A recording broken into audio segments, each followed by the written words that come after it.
આજે આપણે ક્રાઇમ રિપોર્ટમાં સૌપ્રથમ વાત કરશું પોરબંદરમાં થયેલ પોલીસ પર આક્ષેપોની, જેમાં નશામાં મેર સમાજના એક યુવાનની ધરપકડ કરવામાં આવી હતી। ત્યારબાદ પોલીસે યુવાનને માર માર્યો હોવાની રજૂઆત કરી મેર સમાજના આગેવાનો દ્વારા કડક કાર્યવાહી કરવા રજૂઆત કરવામાં આવી છે।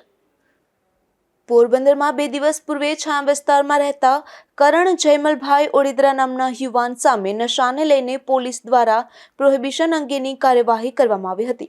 જે મામલે આજે મહેર શક્તિ સેના અને મહેર સુપ્રીમ કાઉન્સિલ સહિત સમાજની અનેક પ્રતિષ્ઠિત સંસ્થાના આગેવાનો દ્વારા કમલાબાગ પોલીસ મથકમાં રજૂઆત કરવામાં આવી હતી।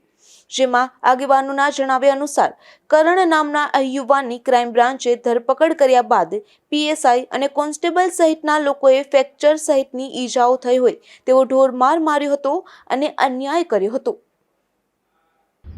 આજે અહીંયા ઘણી બધી સંસ્થાઓ છે અને મારું નામ કરશનભાઈ ઓડેદરા, મેર શક્તિ સેના પ્રમુખ। મેર શક્તિ સેના છે, મહેર ઇન્ટરનેશનલ સુપ્રીમ કાઉન્સિલ છે, ખેડ વિકાસ સમિતિ છે, બરોડા વિકાસ સમિતિના યુવાનો છે અને સમસ્ત સમાજ અને ઘણી બધી સંસ્થાઓ છે અને બધી સંસ્થાઓના આગેવાનો પર છે।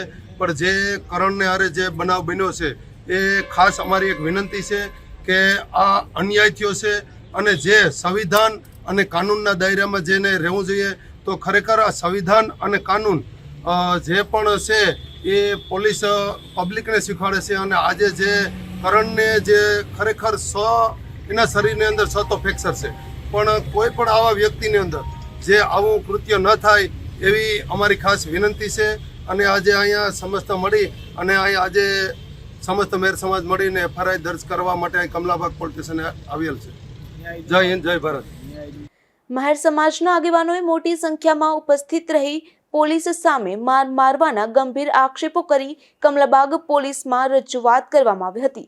ત્યારે કમલાબાગ પોલીસ મથકના અધિકારીઓએ આ મામલે તટસ્થ તપાસ અને કાર્યવાહીની ખાતરી આપી છે।